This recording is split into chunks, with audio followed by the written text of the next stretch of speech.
The Philadelphia Phillies today fired manager Rob Thompson. The Phillies at 9-19 are tied with the Mets for the worst record in the National League. Here was Phillies president of baseball operations Dave Dombrowski earlier today. Well, this isn't a blame game. We collectively are not doing well. I don't think we're playing up to our capabilities. I think we're a much better club than we played. But I think at this time I felt that we needed a new voice in there, a little different feeling in the clubhouse at this point. Bench coach Don Mattingly was named interim manager for the rest of the season. Dombrowski first offered the job to recently fired Red Sox manager Alex Cora on Sunday morning, but Cora declined. NFL, The Athletic reports the New York Jets hosted quarterback Russell Wilson for a free agent visit.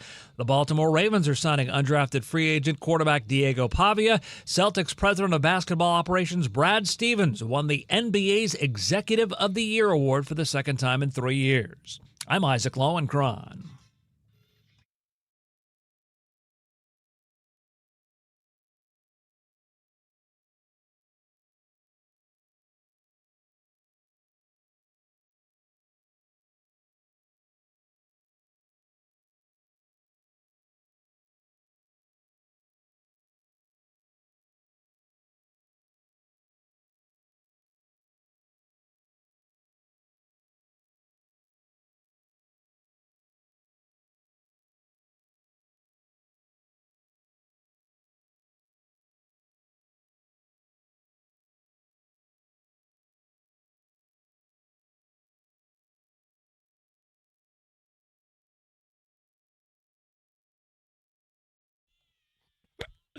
All right. Hey, welcome to the show. Hashtag the show, hashtag Covino rules, hashtag Rich is lame. Just kidding. I'm sorry, buddy. I'm sorry. Hey, listen, even when there's not much going on, there's always something going on with this show. We have a lot of fun with you guys. Hashtag Covino and Rich. Let's have some fun. CNR on FSR. You know why it's going to be fun today? Isaac Lowenkron's here. What's up? The Kron. See? We'll make something from nothing, Foo Fighter style. What are you saying? There's nothing? We're down-ass fools. No, we're going to have fun with Isaac and Iowa Sam. Hi, Sammy. How Danny G. And a party till it gets shut down. Party and a party without the Fox Sports Radio Nation. So it's a Taco Tuesday fiesta. We are Covino and Rich on Fox Sports Radio, and we be rocking out. Let's go. You know who else is stopping by? Yep, LeBron. He's excited about the Taco Tuesday. But Broke Papi, Big Papi stops by with some baseball trivia. Oh, can't wait. So we're giving away prizes. We got baseball trivia, multiple choice. It'll be fun. And, of course, it all goes down now, broadcasting live from the Fox Sports Radio studio. If you miss any of today's show and you want to catch the podcast, search Covino and Rich wherever you get your podcast. And Danny G posts a best of and a best of the week on Saturdays. Plus, you could watch what you hear right now. Yeah, wearing a sweet jacket today. That's a sweet jacket, bro. Yeah. Did you steal that from the Dan Patrick collection? Because I see a little corduroy. This is Were you a Pearl Jam fan? This is my my DP special. Yeah. You know what? It's the DP limited series. We're going to get into how sad my Mets are today. We're going to talk some football and Aaron Rodgers, and we're going to talk about punk-ass behavior, stealing balls from kids. It was supposed to be about the Phillies, not your Mets. And you know what? It makes the Mets even worse. And we're going to get to the art of the mixtape. But, you know, I heard Isaac Lowenkron say something in his update. Isaac, I do listen. Isn't that crazy? That makes one of us. No, I'm just kidding. I heard you mention the name Russell Wilson. Yeah. Did you see him for the Savannah Bananas over the weekend? No. He was looking large and in charge. He took an at-bat, grounded out, but, you know, he has a nice cut.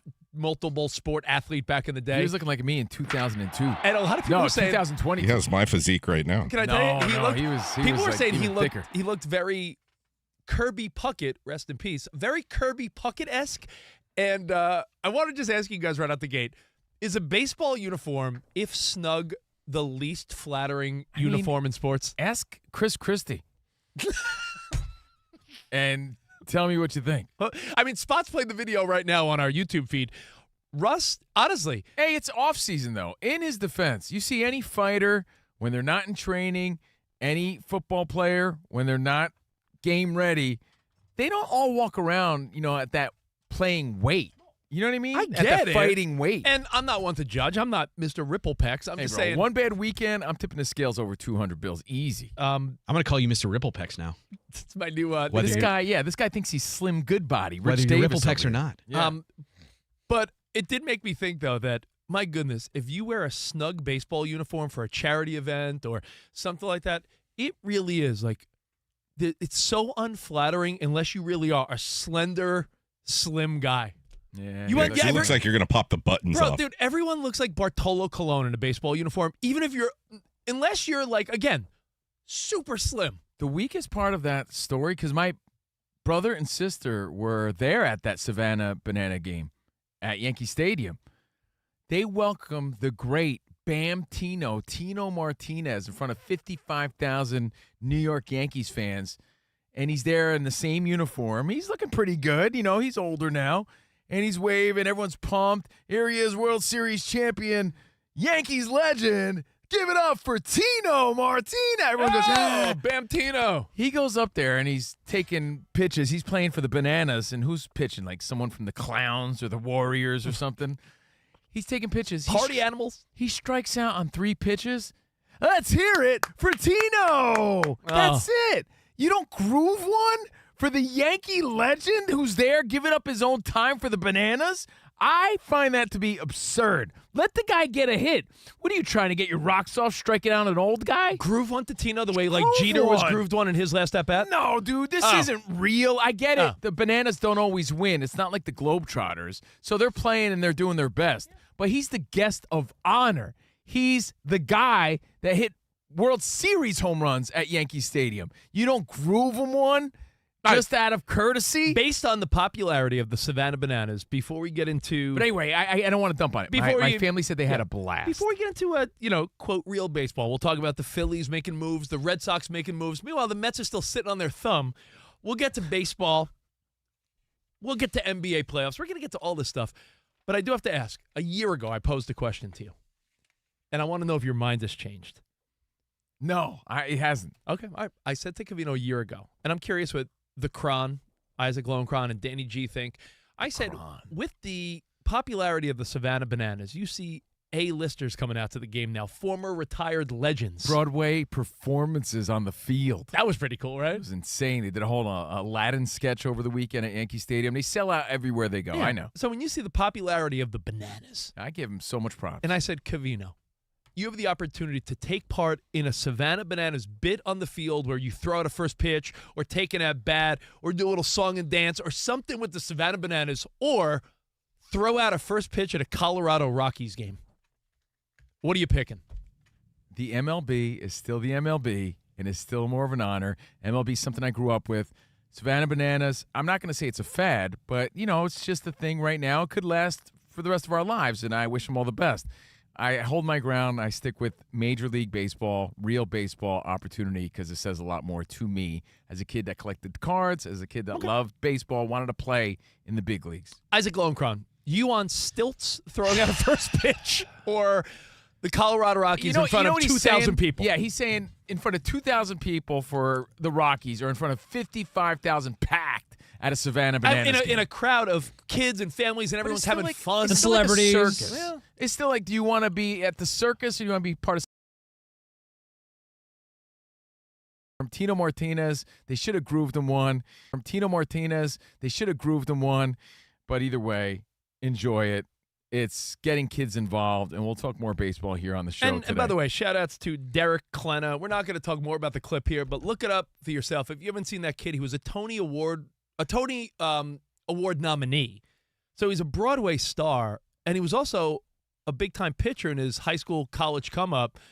Did you see this guy? He did like a whole song and dance of Disney songs and Broadway hits. Well, he's on the Bananas now. And yeah, he's on the Bananas. And then after doing this whole ridiculously beautiful performance, hops on the mound and starts throwing 90-mile-an-hour heat. Incredible. If you haven't seen it, it went viral over the weekend. Definitely worth the watch. But you know what it does? It really does. It forces the MLB's hand to be more entertaining. And I think we've seen a little bit of that with the WBC and everything we're witnessing this season. More theatrics, more fun. It's baseball. I think at this stage of the game, if you go to Citi Field to see the Mets, there should be a chance they pull you out of the crowd to put you on the team. I wouldn't be surprised. I think that's the next move. Because I just saw Juan Soto and Luis Robert Jr. are both saying they have tightness and stiffness and they're day-to-day. What are we doing? This might be, and Danny G, I know the lead should be the Phillies fired their manager and the Red Sox fired their manager, but in my mind, the bigger lead is yet the Mets have not. Well, I do like the angle of the what can you do in life for $6. Well, I think they tie together, actually, Yeah. because it's all the bottom dollar, right? It's all the bottom line. And if you're trying to pack the stadium, and in order to do that, you have to tell the Bananas to play there or have $6 tickets to see the Mets because nobody wants to go because of the product you're putting out there.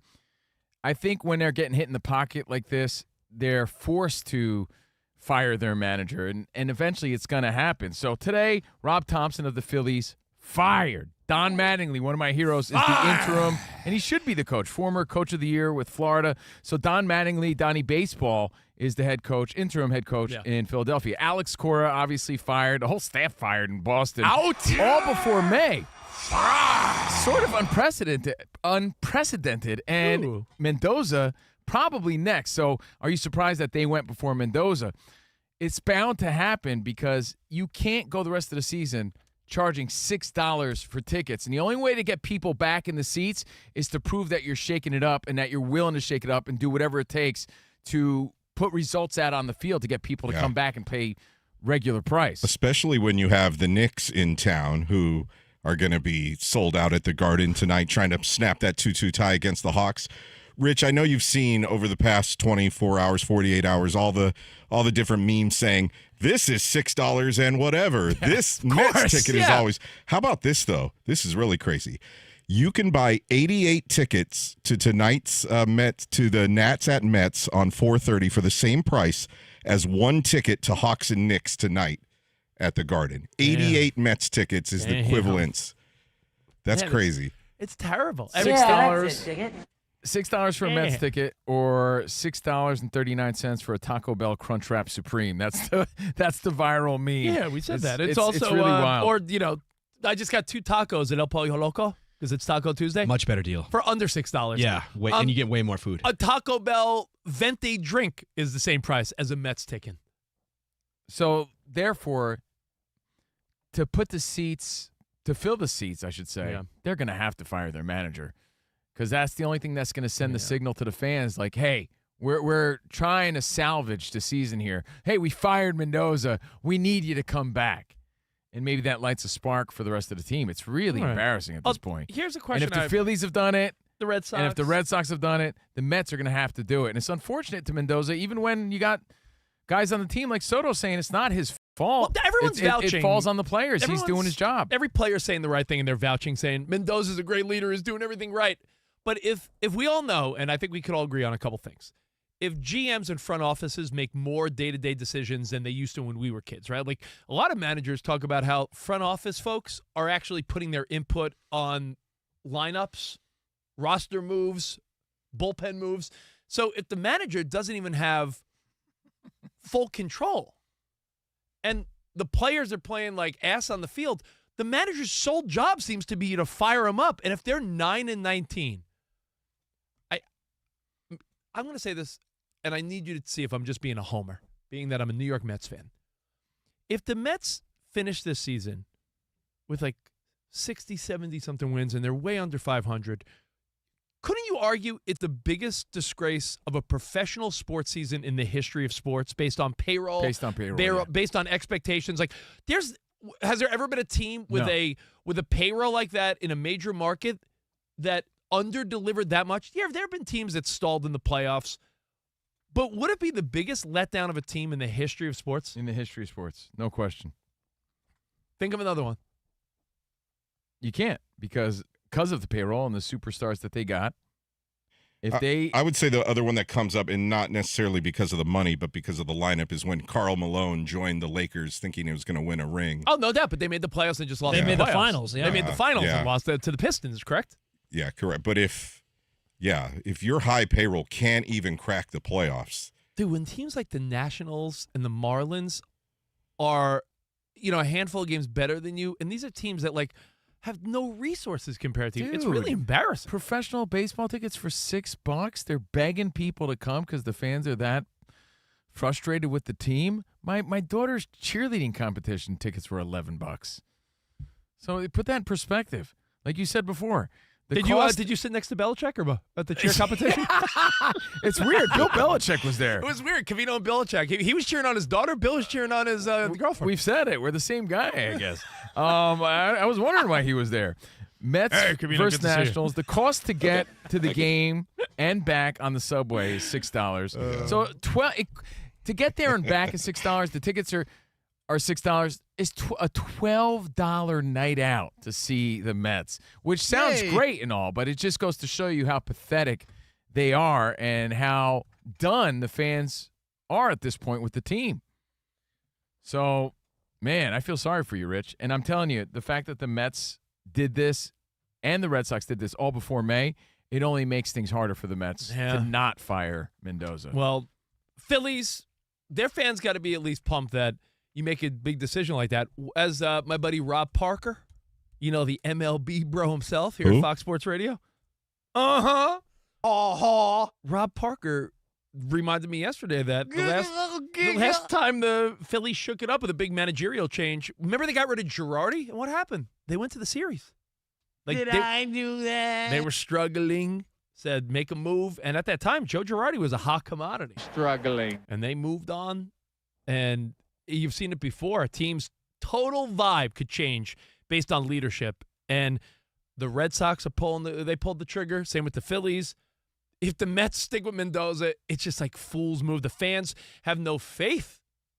Don't you want to, Danny, we always talk about this, in any sport, when management and ownership just sits there doing nothing, what confidence that give the fans that they care? Yeah, but then there's the other question, because all of us fans are always like, get rid of this person, get rid of that person. Who do you replace them with? You're the Mets fan. I know you have that Correa dude, the bench coach. He's like a rising star in your organization. Correa's a rising star. Others are saying, should Beltran get his shot? And then others are saying, Alex Cora passed on the Phillies job? Alex Cora? I mean, a guy that's been proven. I mean, there's a lot options. of rumors there, and he's respected in New York. He's apparently been talking to Booney, and what are they talking about? Maybe house coaching in New York. Who knows what they're talking about? And this time you need a guy who gets fired up, Rich. Yeah. Because Mendoza's just He's too chill, and I'm sure he's a bland. great guy, right? That's the thing. No one says this in a way where it's like, yo, Mendoza, I hate the guy. Seems like a really good dude. But if you're not firing up this particular group of 26 men, then, dude, you got to go. Bring back Charlie Manuel. He's 82. What are you gonna do? What are you gonna do as a dad, Rich? Are you gonna let your kids suffer and try to be Mets fans, or are you gonna let them root for the Dodgers and just call it a day? I think I might. I feel like the Mets are just forcing your hand. I feel like they are. I was trying to do the balance, guys. Dad grew up a Mets fan, but you collect the Dodgers too. I have friends that are telling me, why are you torturing them? They live in L.A. They're L.A. kids. Just let them. What do you? You know, it could affect their confidence. It really could, because rooting for the Yankees as a '90s kid growing up, those are my formidable years as a high school and college kid. I feel like it gave me a lot of confidence. Oh, my God. You know what the grossest thing would be? What if I deferred them to Uncle Steve over here and been like, my son's name is Ben? What if I'm like, Ben? Benny Barrels, man, like Ben Rice. Your name could be Benny Barrels. Benny Barrels, man, like Ben Rice, Ben Arroz. But my point is, I feel like it does impact your psyche a little bit. It makes you feel a certain way. If you're a Chicago Cubs fan from back in the day, you're all lovable losers. If you're a Red Sox fan who hadn't won all those years, there's an attitude about you, right? An underdog sort of attitude. Yeah. If you're growing up a Mets fan right now, you kind of are like a letdown. If you live out here in LA, do you want to provide your kid with that sort of mentality if you don't have to? If you live out here in LA and you're a Clippers fan, I'm always like, oh, look at you. How'd that happen? I feel like it does mold your personality somewhat. So Rich has a choice to make, because we're living out here in Los Angeles. They're little L.A. kids. Rich forcing upon his weak-ass Mets right now is not doing them any good. But are there other things that you'd rather pay $6 for than Mets tickets at this point? Because you really can't get much for $6 nowadays. I'm not that guy that's a fair-weather dude, but I was thinking about taking my kids down to Anaheim on Friday night to go see the Mets Angels, and I firmly believe they don't really deserve my support right now. I know that sounds like, oh, me. I don't know. I feel like a lot of people would feel that way. So I'm going to drive 2 hours in traffic down to Anaheim to watch the Mets Angels when the Mets are doing nothing to make moves Well, for a team like. Isn't that one of the top parental moves? Like you never reward bad behavior. And they're putting some bad product out on the field. Why reward them with your presence? Those tickets might be even cheaper. Who knows? Let's go, Rich. Come on, I'll drive. Sam, we might be able to sit on the bench for $2, $50 for $50. I was going to ask you, somebody in our YouTube chat asked, what are the premium seats going for? Like, obviously, $6 is the nosebleed seats. But I bet, you know what? My guess is under 100 because usually, realistically, if you sat on the field level at Citi Field, $150 probably, $150 or $125, $200, something like that. Good seats. I can't imagine them being 100 now, right? Mets Nationals? What a trash game that is. Man. Rich, we can go to the series is coming up May 1st or 3rd, right? We can go for upper level seats between $10 and $16 per ticket. That's not bad. It is a wheel of a steel of a deal. But when you realize why they're so cheap, it's so sad. Yeah, affordability versus watching a winning product. Yeah. That's the debate. Because no one wants to go because the product's so bad, but they're a team that was expected to be so good. Well, I don't want to be all over the place, but we talk over the years a lot about fair weather fans and what makes you a front runner, all that type of, sports talk, right? Is that being fair weather or is that not rewarding bad behavior? Bad behavior. Product. Like if I'm I was going to bring my kids to the Mets Angels and go down to Anaheim and make a night out of it. It's interesting you say that because you could be the biggest fan of, I don't know, fill in the blank. I don't want to call out like a P.F. Chang's or something, right? But if you have bad service over and over again, you stop going. That's just how life works in a way, right? With fandom, it's a little different, though, because it's so part of your identity and your culture and your background and where you're from and your grandpappy. And are you truly supporting your team? Because that's the key word. My mom taught us as little kids, like the Monday after a bad loss for your NFL team, wear your gear, okay, and get in front of it. Like if kids wanted to tease you or whatever, I'm a real fan. And so I always made it a point to have my Raider gear on the Monday after a loss. After a big win, it's like more casual, more chill with because are you a fan supporting them in their roughest times, or are you just there for the good times? I agree. It's a test of your character, right? What, you only ride with them when things are high? That's why I asked the question because this is a great example. Well, Friday I think there's night, a compromise. I think you don't have to turn your back on the team, but you also don't have to throw your money at them either. Yeah, but you could argue Rich, if you're a true fan, now's the time to support him. Do I take the family down? And you know what's going to happen. I mean, I'm not going to sit in bad seats. But it's hard for you to support him when Soto doesn't even want to play. But what I'm saying is, He's sitting out. I'd probably go get better seats, which means, am I going to spend the $1,000 night for a team that is trash right now? It's hard, but later this season, if your team turns it around, you could say, I was there when it was sucking at its worst. Yeah. And here's one other positive note. The LA Times reports that the concession stand at Angel Stadium that was closed because of rodent infestation is cleaned and is expected to reopen Friday against the Mets. Perfect. All right, great. All right, They'll be first in line. All right, perfect. Best time to go to the concession stand right after it gets, it's like outed by the press. It's like a hotel opening up. It's like, we just got rid of the bed bugs. You want to be the first person? Best time to book. Let's go. Let me ask you this. What are you thinking? Let's not play guessing games. I'll tell you, we can move on. So many other things to talk about. But I know Met ticket prices because I used to have we used to have season tickets, Covino, you and I, when we worked at SNY. I know the prices. Field level, roughly behind one of the dugouts, 5, 10, 20 rows up, good seats. Any given day would be $125 to $150 minimum, right? That would be sort of the gauge. Right now, you could sit right a little beyond first base, before the grass of the outfield even starts, like the end of the infield, $37. So sad. It is. What? Or $6 as the story goes today. Is this the 90s? $30 for an infield seat at Citi Field? We all want to go back to the 90s, don't we? Right? Nostalgia? God. Those are some great prices. You still got your Doc Martens, Sam? I do. Well, I'll start clapping for Mackie Sasser. All right. Let's go. All right, hey, we got more Covino and Rich. And, hey, congrats to the Phillies and the Red Sox for at least making a move. We'll get to NFL, and we're going to talk about losers that steal balls from kids. We're going to talk about the Rams and Ty Simpson's secret meetings. And Big Papi will be here. All coming up right here on Covino and Rich. Every sports season is built on preparation, studying the trends, and making the necessary adjustments to reach the ultimate goal. Investing deserves the same approach. With Webull, you have access to real-time market data, advanced tools, and an intuitive app designed to help you make informed decisions. I got $6, Rich. Should I invest in Mets tickets or something else? I would say go to Webull.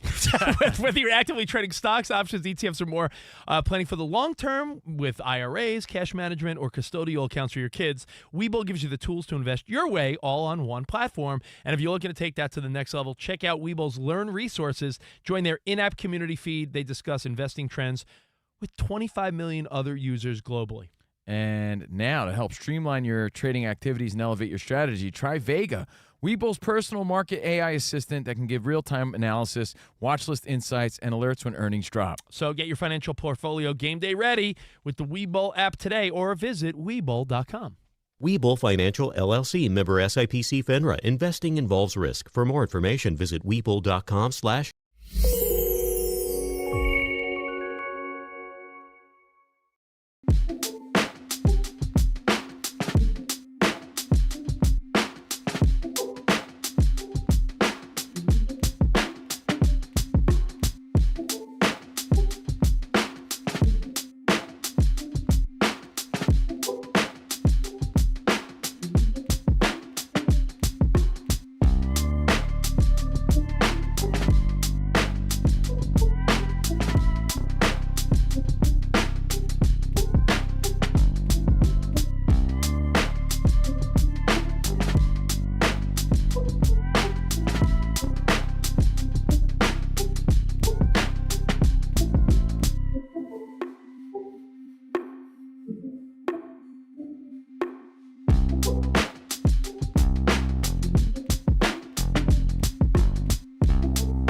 Now Diego Pavia. Ooh, sad or funny? What's your first instinct? My first instinct is heartbreaking. It really is. Heartbreaking. Because, I think the feeling, and we described it before when we throw parties, you hope people show up, right? In this case, not only are you hoping that people show up to celebrate, but you're hoping your name's called. And when it's not, that's the weakest feeling in the world, dude. How could it be any weaker? Here you are on the top of the world. You're a Heisman Trophy finalist, and now you're not even called at the draft in front of all your friends and family. That's deflating, dude. I'm throwing the 32 hats on the table and having the whole setup, waiting to be called.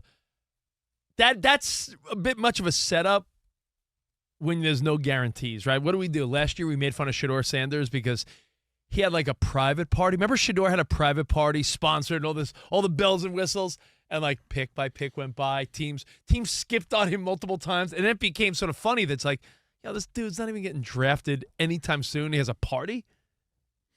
Sad. And it's I know he's one of the older draft picks or draftees, whatever you want to call it, but he's still a 24-year-old kid. Imagine if that was your family member or your buddy or your friend or your boyfriend or your son.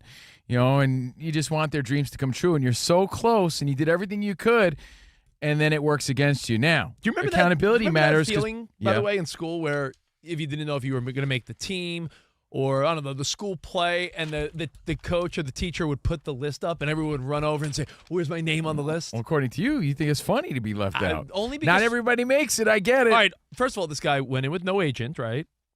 He had all those F Indiana antics.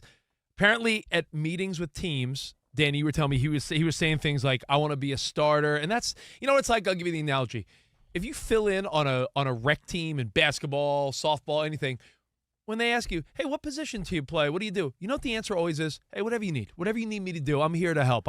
That's the better answer, but for a quarterback and as a leader, you don't want a guy with a little gusto or what? He's too short, so he didn't earn that. No, but I think think he was a Heisman finalist. But. Well, we should mention really quick the facts on this. Mm-hmm. He did not have a good pro day. It looked like a lot of the balls were late to the receivers. Mm-hmm. It looked like it took all his effort to get some of the throws made. And so that more than anything, because you ask yourself, why do some players jump up draft boards? Because of the combine, because of workouts, because of their pro day. And this, besides the attitude stuff, he kind of went backwards a little bit with the abilities. No doubt. Of course, Danny. And again, you could say, I get what you're saying, Covino. You would interpret that as like, yo, he wants it. But you also have to be real about I'm just saying, it, right? depending on who says that, it could be like, oh, man, I love that attitude. But because this dude said it, it's like, oh, they're using that against I him. want to be a starter. I want to be a starter. What dude entering the NFL doesn't want to be a starter? that's Because like I he said said, it, he's getting chastised? That's like a guy showing up for rec softball that is the filling guy. He's like, yeah, I But usually he's play not a shortstop. filling guy. He was Usually- a star at Vanderbilt and a Heisman runner-up. Well, guess what? He also didn't get drafted. It's an attitude issue, and if that's the case, then fine, but work with it because there's a lot of dudes, a lot of talent issue, crappy too. dudes in the NFL with attitude issues. I think it's the fact that he's a quarterback and he's, you know what, they list him at 5'9" and 7/8 or something like that. So he's just under 5'10". I guess he didn't have good hair product in that day. Seriously, if he wore height-increasing cleats, he's right there. He's in Kyler Murray area, 5'10". But I think the Ravens invited him to minicamp after going undrafted. But the question is, when you see all the hoopla, all the hats laid out there, and the party, and all the people that showed up to not get called, some people are laughing at this situation. Like, good, this kid stinks anyway. Rich was one of them off the air. And then there's another side of like, stinks. but isn't I think that it's sad? presumptuous. It's presumptuous. It's also kind of a sad situation. I don't know how you don't see that. So I'm hoping he uses this as fuel to his fire and takes it sort of next level. But he's not the only short guy to ever play in the NFL or potentially play in the NFL. The question.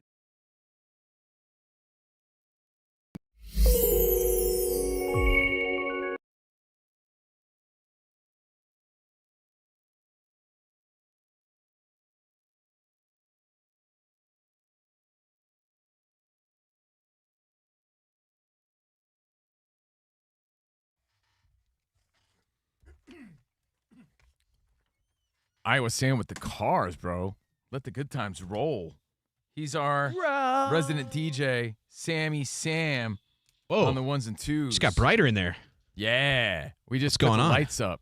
Someone finally paid the electric bill here at Fox Sports Radio. Is that Pay the Zeppelin? electric bill. You can really see Rich's Botox now. Yeah, I know. Good. All right. That's Like why a we wanted blimp. to brighten it up. Danny G's our super producer.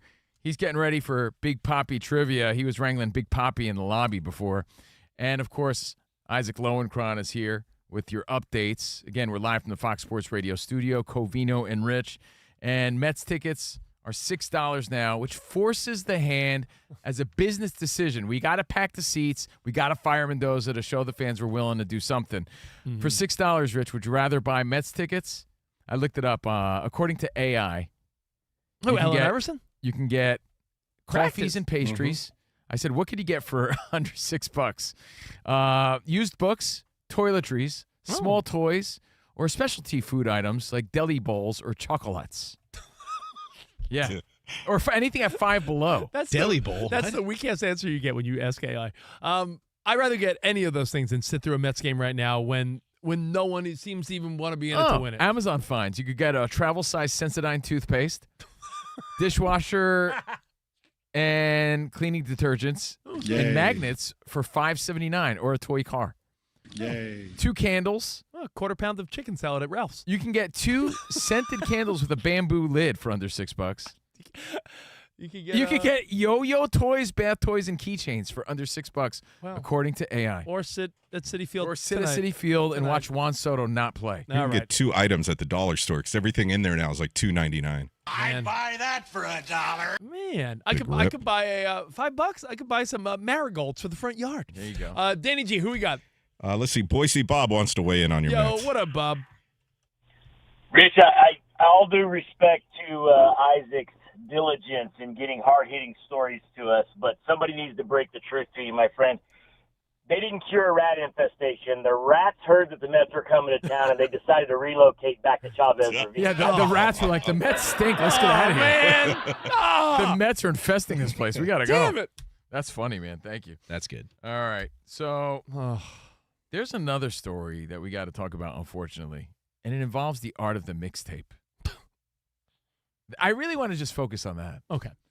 Because I don't want to be, I don't want to be the guy that's talking like salacious headlines, especially when the people involved haven't spoken out yet. I mean, Mike Vrabel did. There's a story today. He's cured, by the way. What do you mean? I don't know. He went to something. He's back. He's cured. Yeah, he missed the second half of the draft. Did you see? I don't know how recent this was, but there's footage of him shopping for like nightgowns at the airport, and people are speculating on social media. The sleuths, right? Are like, if you're in the doghouse, you buy nightgowns at the airport. Don't you go all out and buy a tennis bracelet or something nice like? Nightgown. He's buying an Ebenezer Scrooge nightgown. I have a female friend that every time her husband does something really dumb, I'm like, sweet new watch you got.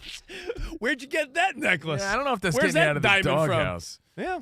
I don't know if Hudson News peanuts are getting you out of the doghouse. Is this story ever going to lose oxygen? Dude, I swear. I'll This be is honest. definitely no. That's why it needs to be addressed like by Yeah. like George Stephanopoulos has to get to the bottom of Can I this. tell you- Interview both parties. Yeah, and this move is on. no torpedo bat. We've said this before, not to beat a dead horse, but Vrabel seems like a great dude, and Diana Rossini's been nothing but a sweetheart to us. So I feel bad that this story won't go away. But now when you see that there was like a Spotify, they're saying there was a Spotify playlist made. Yeah. I'm not here to speculate.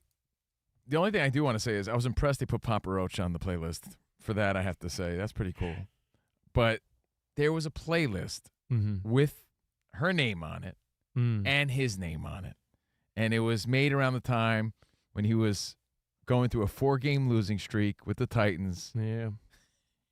And the whole premise of the playlist was turn the page. Like, here's a make positive dude, playlist. you can make a playlist for a friend. You absolutely can.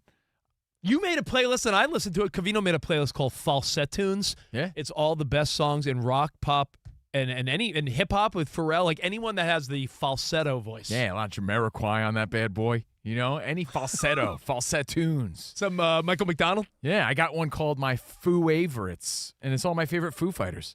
I got one called the Summer Jams of the Summer, and I just added the new Sublime on it. Yeah. So I'm always making playlists, right? Remember the art, though? I got one called the Alt Vault that I'm real proud of. The Alt Vault. The Alt Vault? Yeah. I have a whole Des Rocks playlist that I love. So I'm always working at it. So, yeah, benefit of the doubt. You could, just be the type of person that shares playlists. I feel like I gave Mega Mix 96 to a lot of people. It's a good one. I had my finger on the button to make sure the DJ didn't interrupt the lyrics. Remember that move? Yeah, of course. And then Jack the Whack or someone like you would talk all over it and ruin it. Yeah, that's true. So, because of this story, we're not here to spread the gossip, other than I do want to make the observation that the playlist was kind of weak. Rich would take his headphones off and be like, I nailed that post. Meanwhile, I ruined someone's mixtape. Yeah. Like Styx was on there. Did you see all the bands that were on this playlist? Sam Hunt, Beyonce. It was like all over the place. Well, there was listen. no, and that's why we want to talk about it. It's not about spreading gossip. It's a story that you're going to see. Yeah. So it's just kind of like our due diligence to mention it. But based off of it, we want to talk about the good old days when there was the art of the mixtape. Well, and it did mean something. I want to ask you this, buddy boy. Go ahead. When Spotify or SiriusXM, Pandora, Apple, when all these companies make the music so accessible to you, and that's the world we live in now, right? You go to the iHeart app or wherever the heck you consume your music. You can make a Spotify playlist like that in 5 minutes. Does that take away the love that goes behind a mixtape? Like if you made a girl a mixtape back in the day, I'm talking cassette tape or even like burning a CD, there was like almost like an effort. You would even put some artwork, like you would maybe write on it for her a little message. Will kids now ever understand how much a mixtape meant? I'm sure there's maybe an equivalent that I don't know of, but the effort's not the same. The amount of heart is not the same. The sequence in which you put those songs and how they would blend and you would fade it in and out, not the same.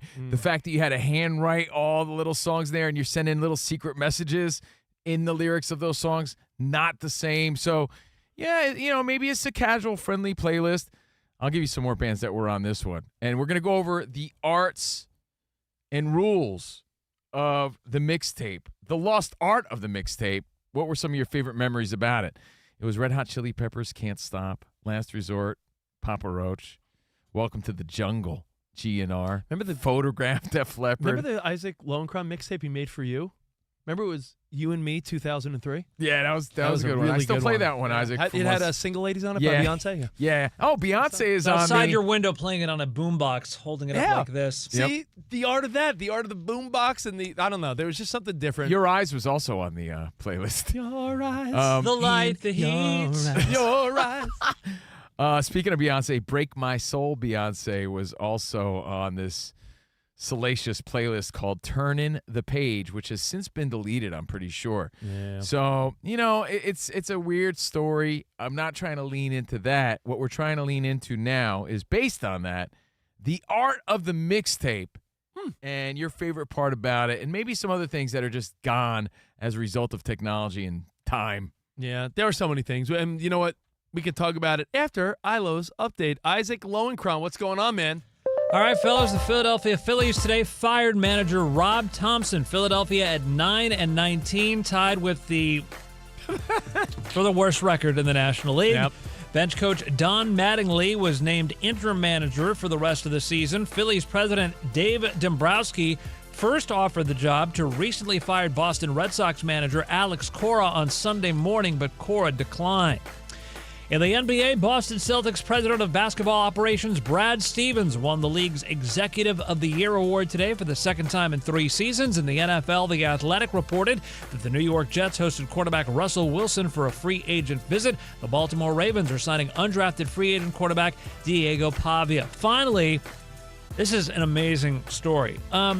People out there and you guys all probably vaguely remember this.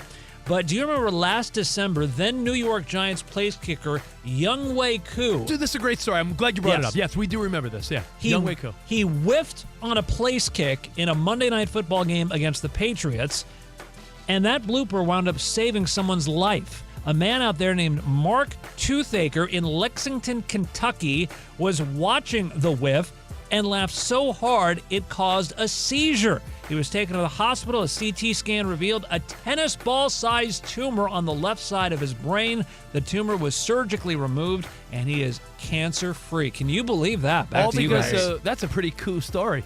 Ah! Way cool. Oh! So he almost killed him, and then he saved him. Yeah. Yeah, that's a wild Unbelievable. story.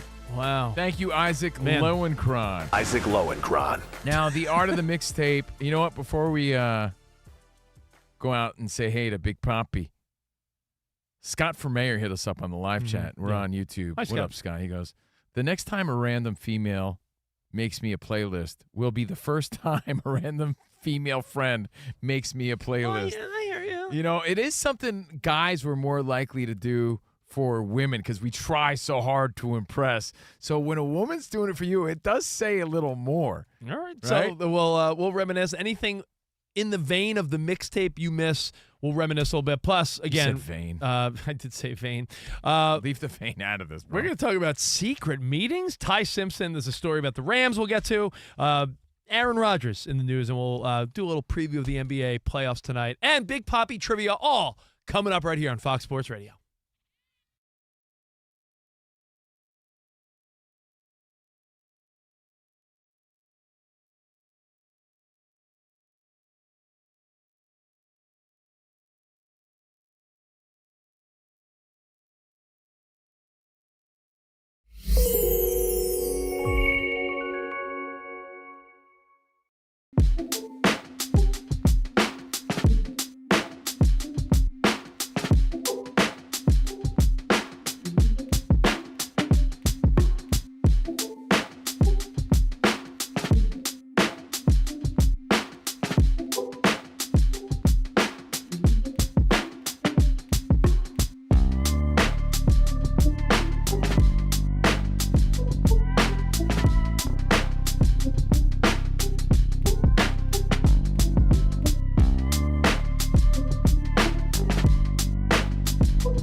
let's talk romance right now in the form of AZ Fudd.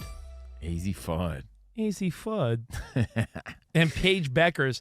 We touched on this weeks ago saying, how is no one making a big deal about this? And finally, well, you're underselling that. From a business standpoint. The only national show that talked about this prior to the WNBA draft. Thank you, Danny.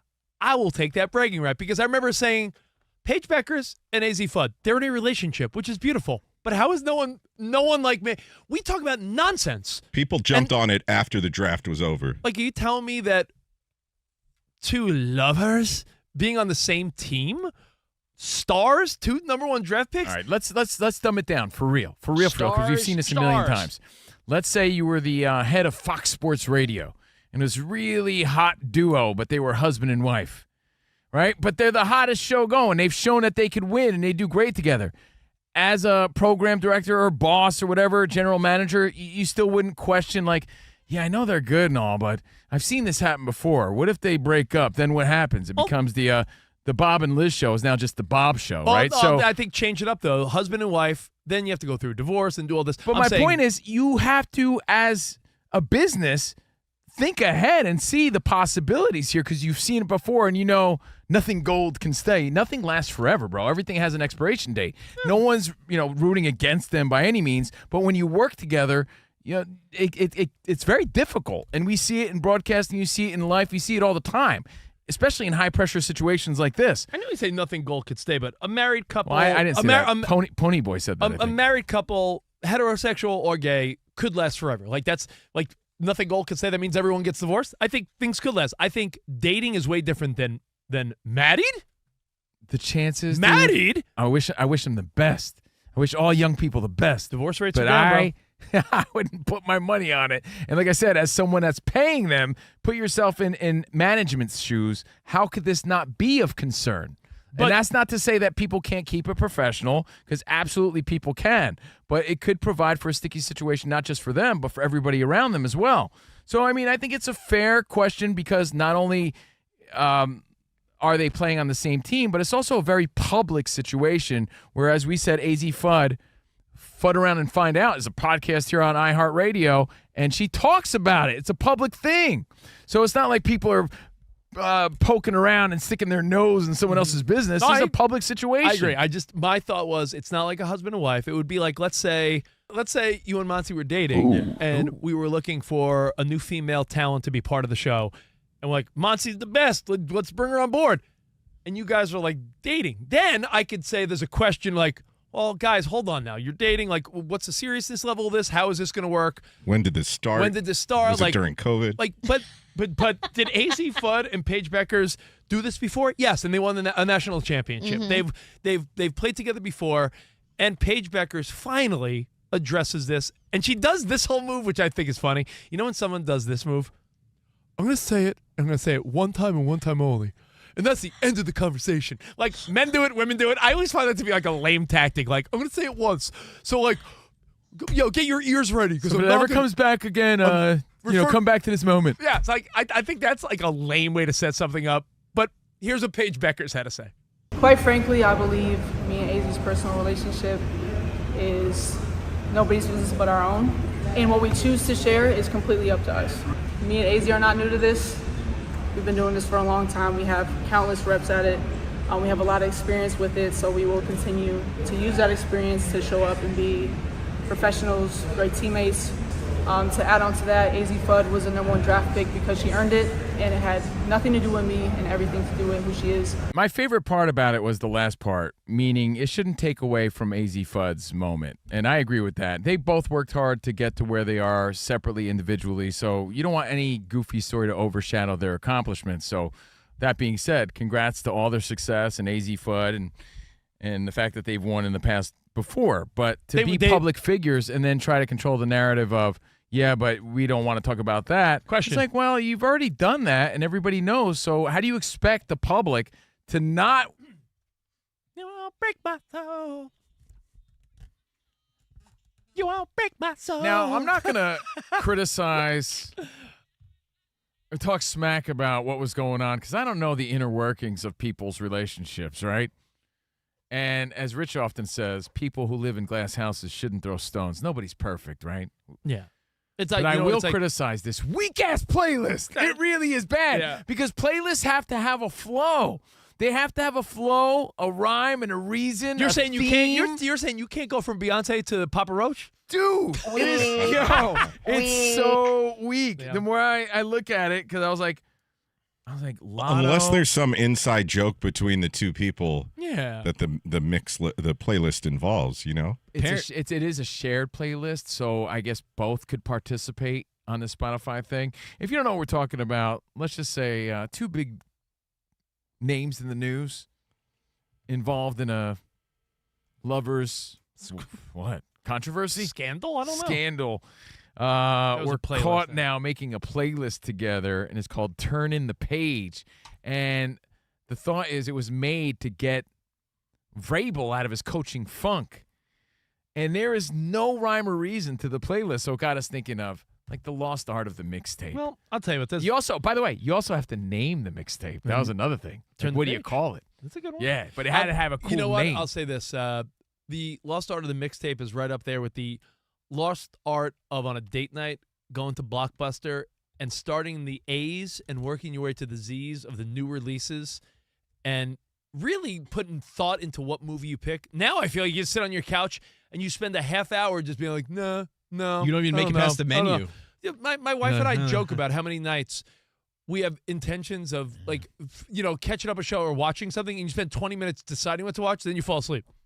You don't even You get see past that, the menu. That random person from high school that you hadn't seen in years on a Friday night at Blockbuster, Hey! buy a box of Sour Jacks. Yeah, For all like that's triple done. the price, yeah. All that's Huge markup. done. So, any other memories you want to share and the lost art of the mixtape, hit us up at 877-99 on Fox. We are Covino and Rich live from the Fox Sports Radio studio. And it's time for our Tire Rack play of the day. Yo, Desmond Bain came up big against the Pistons from beyond 3. The Magic closer to upsetting the 1 seed. Side out for Dez. He's attacking Thompson. Had it poked away. Got it back. Shot clock started 2 now. Bain, fadeaway 3 ball. It's up and good. Oh, he made something out of nothing. The Magic win 94-88, and they take a 3-1 series lead. That's courtesy of FM 96.9 The Game, and that was our Tire Rack play of the day. For over 40 years, Tire Rack's been helping customers find the right tires for how, what, and where they drive. Shipped fast and free, backed by free road hazard protection with convenient installation options like mobile tire installation. Tire Rack, TireRack.com, like tire buying should be. Now, yesterday you said you found nothing funny about Pavia not being drafted. I didn't think it was humorous. I didn't think it was something to laugh at that a young man got left there hanging in embarrassment Well, in front of his friends and family. Is it okay? Whether it was like deserving and all that, like, we debated that, but a lot of people were laughing at his expense, and I was like, that's kind of sad. He's a young man. I'm just making a point because Yeah. you don't like people laughing at. I guess you would say an over-the-top collegiate athlete. How do you feel about laughing at obnoxious fans when their team loses? Yes, because you said obnoxious Because fans. the Pistons are on their heels. Yeah. Number 1 seed, right? Orlando wins a play-in game, right? Oh. Right, Orlando. Yeah. Orlando. I got rumor in the hallway here that weekend host VJ Husky claims to be like the only true Pistons fan, and he was saying like this is it for them, their year. So people are like, oh, if they lose. Is it wrong to root against VJ Husky? Because if it's wrong, I don't want to be right. Ooh, so He's got to hate watching what Ben Caro's been doing. Oh, man. So this, we talked about 1 seeds usually having a pretty easy cakewalk. They got their backs against the wall. They could win 3 in a row, but who knows? Listen, we got more Covino and Rich and Big Papi trivia coming up.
It's Covino and Rich on Fox Sports Radio. Are you ready? Yes! We talk about pop culture, we talk about sports, we talk about life. It's a friendship on the radio. When you talk about the best athlete in the world, you're probably thinking Jim Thorpe, right? I'm thinking joking. Bo Jackson. I'd have to throw myself at the age of 12 into the conversation. You are the home run champion. When you find the commonality between sports and life, those analogies and conversations are the best. You were dating some girl, and you were like, Hey, babe, let's watch The Sixth Sense. her mom walked in. Can you believe he was dead the whole time? I wanted to get up. Well, slow down, Dana White. I don't want to say It's never boring. If the Chiefs win, Sorry, Patrick Mahomes here. What do you mean by if the Chiefs win?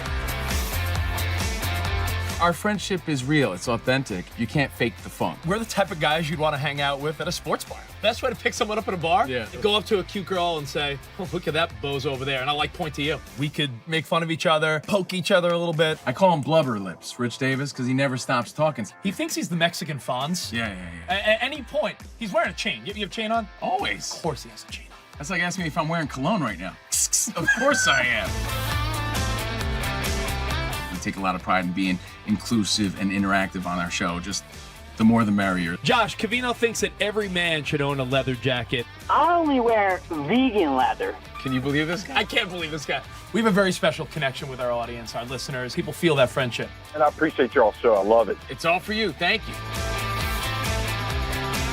Mike Tyson, Covino, loves to just challenge us with random Mike Tyson trivia. Which accomplished celebrity purchased my sprawling Connecticut estate?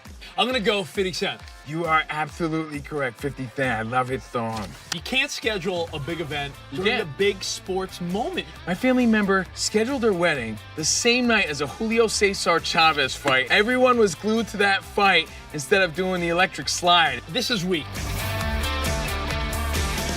Unbelievable. You're very tricky. America, you got sports, you got fun, you got us. Covino and Rich. We're crushing it.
In the NBA, ESPN just reported that the league has proposed to reform the draft lottery by expanding it to 16 teams and by penalizing the teams that finish with the 3 worst records in the NBA with fewer ping pong balls.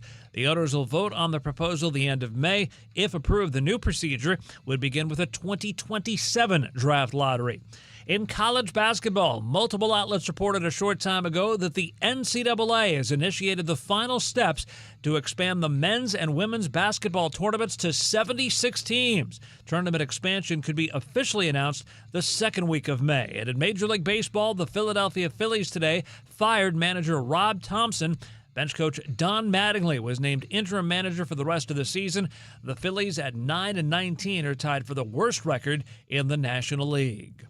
I'm Isaac Lowenkron.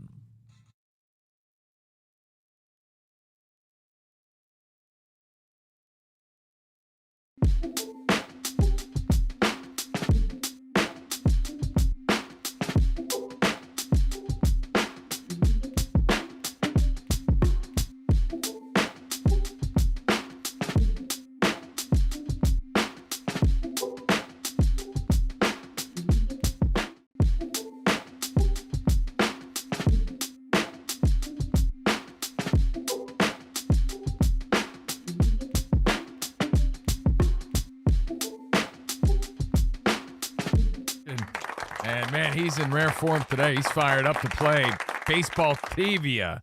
He calls it trivia. Baseball trivia with you, Fox Sports Radio Nation. We're giving away prizes this hour. We do it every Tuesday. I can't wait either. Steve Covino, Rich Davis, Danny G, the greatest producer in all the land with the most buttery voice you'll ever hear. Oh, you know what? Getting a lot of feedback on our intro chat. Speaking of, hey, you can watch us on YouTube. Yeah. People saying it's absolutely allowed to laugh at fans when their teams lose. Oh, okay. Like, there's joy in that. All right. In Covino and Rich, we be rocking. In fact, Ashley said, Cowboys fans? It's my favorite thing to do. Teams are fun to laugh at. Young men trying to live their dream. I was defending Pavia yesterday as a fellow 5'10" Vato Loco.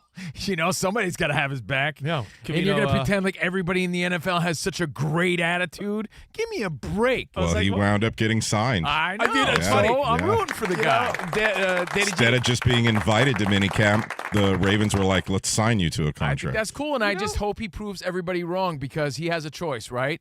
He could either be Johnny Manziel or he could be Baker Mayfield, and I hope he takes the right path. I know, but see what happens. I'm saying there was something comical about a really boisterous, loud guy just sitting there with 32 hats, not getting drafted. That's sad, dude. I've seen a lot of his interviews. He's a little overly confident. Like, is that a crime? I don't know. You know what? Apparently for him it was. I want to put Isaac on the spot because, you know, why wouldn't I? When you do a 3-year deal for an unsigned guy like that, and they're like, yeah, I saw like 3 years. What type of money is involved in that? Is that a very low-key situation, or what's that all about, you think? Oh, no. I mean, it's in the six figures, but the issue is it's non-guaranteed. It's a pretty standard in terms of length, 3 years. The problem is it's not guaranteed, and they can obviously fire him at any time. We're not talking millions. This is hundreds of thousands, probably. Oh, yeah, it ain't chump change, but it ain't millions. But it's certainly not millions. Yeah, he's not signing some okay, gotcha. Just wasn't quite sure. He has to make the team. Yeah. Is the big thing. That's Danny G. We got Teenage Mutant Ninja Sammy over there. Sammy Sweetheart on the ones and twos with his TMNT T-shirt on. And again, we are CNR on FSR. And Rich, I thought of one last thing about the art of the mixtape because there's a lot of mixtape gossip in the world of sports today. It's got to have a flow. It's got to have a theme. It's got to have a title. It's got to have heart put into it. It's got to have effort. And there's so much time and energy put into those. I made so many in my life. Remember, you had to balance out the songs just right because you didn't want to leave too much space at the end of the tape, but you didn't want to get one song cut off at the end of the tape either. So you had to play it out just perfect. You also have to press that little, I don't know what it was called, Danny G. Do you remember on the cassette, that little thing? You have to push it in so that no one could record over it. I don't know the name of that. But you know what I'm talking about. There was a tab. There's a little tab. Rich is like, what tab? Have you ever? You had to push the tab in. Otherwise, they could record. We broke the tab. You broke the tab off. And then when you went to record over the cassette put a piece of tape over you it. put wadded up a piece of paper and then taped it over. But you didn't want people to do that. Was there anything more frustrating when someone accidentally taped over something you had? Oh, I remember someone taped over. I had Major League on VHS, and I remember someone accidentally taped over my Wild Thing, Rick Vaughn, Willie Mays Hayes, Jake Taylor. Like a Disney TV movie of the week? I start for watching Flight of the it, Navigator? 3 or 4 minutes in, they're still, they're still doing the opening credits. Rich's mom taped Cleveland Air Bud. City of Lights. One thing I was really early on as a little kid was Fresh Prince of Bel-Air. I mean, I tape recorded the pilot because I'm like a rapper having his own TV show. So I continuously every week taped that show. My mom recorded crap over it. I remember grabbing one let me go back to the beginning, and it was like some soap opera stuff my mom taped over. She taped Fresh Prince of Bel-Air. Yeah, Phil Donahue. I remember what it was. So I'm watching Major League. They're still doing that intro. Remember, was it Randy Newman, the guy that sings "I Love L.A."? Yeah. He has that song, Cleveland City of Lights, City, and they're doing the montage. All of a sudden, some lame-ass 80s show, Simon and Simon comes on, like a detective show, and I'm like, what is this? I think my mom or dad taped Simon and Simon. Who was in that, by the way? Gerald McRaney. Yeah, there you go. Gerald McRaney. Let's say the bald guy with the mustache. Should have been Jake and the Fat Man, right? Jake and the Fat Might as well Man. have been. Wow. All right, so Hardcastle and McCormick. Speaking of fat guys with mustaches, there's a guy who is enemy number one today, a guy that stole a ball. Now, this is another art we need to perfect and we need to figure out. Zach Hampel seems to be the league leader of hatred when it comes to catching foul balls and home runs. And honestly, I get that he's annoying. Rich and I have interviewed that guy, Zach Hampel. He's written a book. He catches all those memorable, monumental home runs. He wasn't that bad of a guy. He gets a lot of hate. Well, guess what? He's not getting as much hate this week because there's a new vandal in town. There's a new villain. And by the way, villain. Can I tell you, I've probably been to more baseball games than the average fellow by far because my family was Mets season ticket holders for a while. When we worked at SNY, part of our deal was season tickets.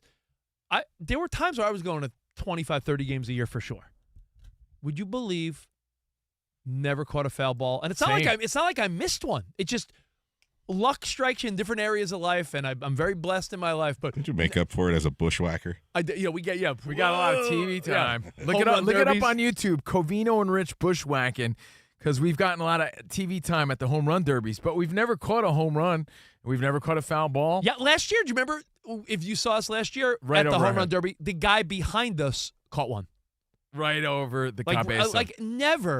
Never in a position. You should have caught that one if you had reached back in the right spot. But you know what, Danny? He had one of those huge ass blue gloves on, the ones that give away the he had like a oversized promotional glove on. But you know what? Shout out to my buddy Owen, who I know listens on the app once in a while. One of my buddies. He's in his like mid-30s.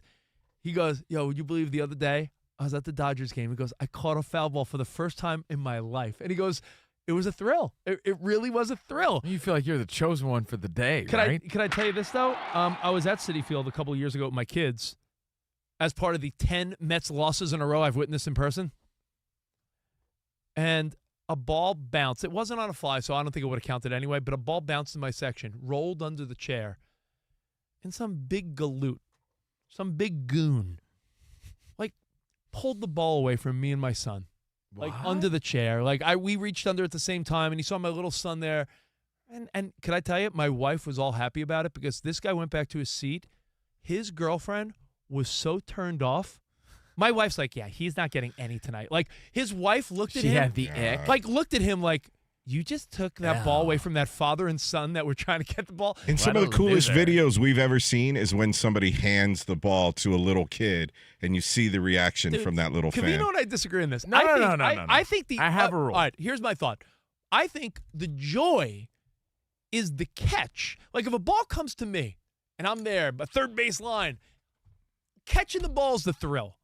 Once I catch it, hey, is there a kid around me? Here, take a kid. I don't care about the ball. Because this kid, little Steve, pumpkin pie haircutted kid, what are you gonna do with it?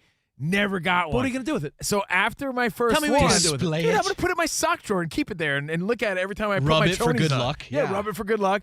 After I get my... Do you know if that's a loser move? No, because after I get my first one, I'll be more than happy to give it to any nose-picking kid in the vicinity. So I have a question. But I got to get I my don't think God will give you a second one if you do that. Nah, I got to get my first one, but I dude. gotta tell you, sorry. I look at you. I'm not handing off my first one. I look at you. I'll give it to my own kid. I'll give it to my nephew or something. But I look at that differently. I'm keeping the first one. I look at that Thanks, differently. Steve. Why? I'm worried about this kid inside who never got his. I'm worried about me. Dude, you're in your 40s. I don't care. After that. Okay. I'm not saying I'm stealing one from a kid. I'm just saying I'm not giving mine to some nose-picking kid the whole thought, until I get my first one. After that, I'll give out hundreds of them. The whole BS thought of you being like, oh, give it to my daughter. Your daughter's a teenager that doesn't give a hoot I'm just about saying baseball. There's kids in my life that come before some random kid I don't know.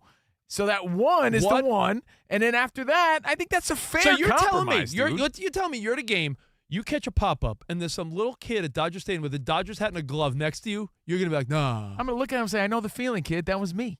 So you just have to wait for your turn. One day you're going to get yours. Nothing would make me happier is if you were caught on TV doing that and you became the biggest a-hole of the night on like SportsCenter. Steve's going to catch his first, and then his pants are going to fall down like that guy from that video. How dare you? I wish that on you. Well, my point is this. Last night, dude, you're making it out that I'm that's a villain move. A villain move is stealing a ball from a kid. That's not what I'm saying. But I also think a loser move. All right, a villain move is that.